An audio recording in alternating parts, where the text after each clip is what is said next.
Hi friends. So a big reason I do these videos is just to give little mini sermons on verses that I think maybe have been taken out of context or that I misinterpreted early on or that I was taught wrong. And so I want to address a very important subject today that is consensual sex in marriage. And a verse that I think has been misused to teach women about sex is 1 Corinthians 7, 3 through 4. I was taught that sex is for the man and that it's just your wifely duty to give him sex because men have needs. Not that it is, I was straight up told, like, sex is not for the woman, sex is for the man, and that it's just your duty. You just have to get through it, and that's how it is. I don't think that's how God intended sex to be. But this verse, I think if wrongly interpreted, could lead people to believe that. So 1 Corinthians 7, 3 through 4 says, "Let the husband render to his wife the affection due her, and likewise also the wife to her husband. The wife does not have authority over her own body, but the husband does." In my Bible that I've had since I was 14 years old, I have that line circled. Not the next line, but that's not where the verse stops. The verse continues to say, "And likewise, the husband does not have authority over his own body, but the wife does." Verse 5 says, "Do not deprive one another except with consent for a time, that you may give yourselves to fasting and prayer and come together again, so that Satan does not tempt you because of your lack of self-control."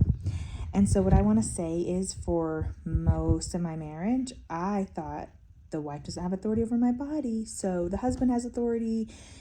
If he wants to have sex, we have to have sex. And if he wants to do different things that I don't want to do, I just have to listen and I just have to do it because that's what God has called me to do.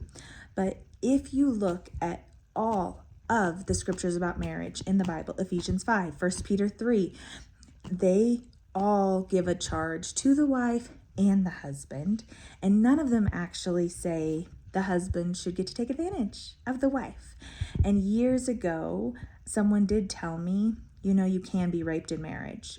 And I just couldn't even fathom that or believe that, because I thought, no, because I'm not like fighting him off. To me, that was, rape was like resisting someone. But coercion and not wanting to, but giving in because you feel guilty, is not a healthy sex life. And I believe that God designed sex for marriage. I believe that God wants sex to be beautiful within marriage. And I think that a husband and wife should give each other affection and that they should consent. But I had a friend tell me the other day that her husband, if she's ever saying, "I don't like that," he just says, "Okay," and stops. And it literally blew my mind because that was not my experience. And as I've talked to abused women, so many of them were sexually abused by their spouse because they just thought that's what they had to do, that they just had to give in and that they couldn't have a voice because it was their husband. And so I feel like it's an important topic to address, to let women know that just because you're married doesn't mean you can't say no. That if you shouldn't do it all the time. I don't think you should say, "I'm not gonna have sex with my husband for 6 months because I'm mad at him." That's not what God wants either.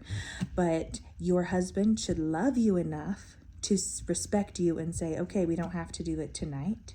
And it should be something also that you are craving as a wife when you are loving your husband and you say, "Hey, I want to have sex tonight." That is what I believe is a healthy sex life that God designed. God designed for it to be wonderful. And so if you are battling, feeling like your husband's taking advantage of you, I want you to know that's not what God has called you to do. Or if you lived in a marriage where sex was rape because it was not what you wanted and he forced you to do different weird things that you had no desire to do, I want you to know that that was not God's plan. That is not God's will for you. And Jesus wants you to be whole and blessed, and he loves you and he wants good things for you.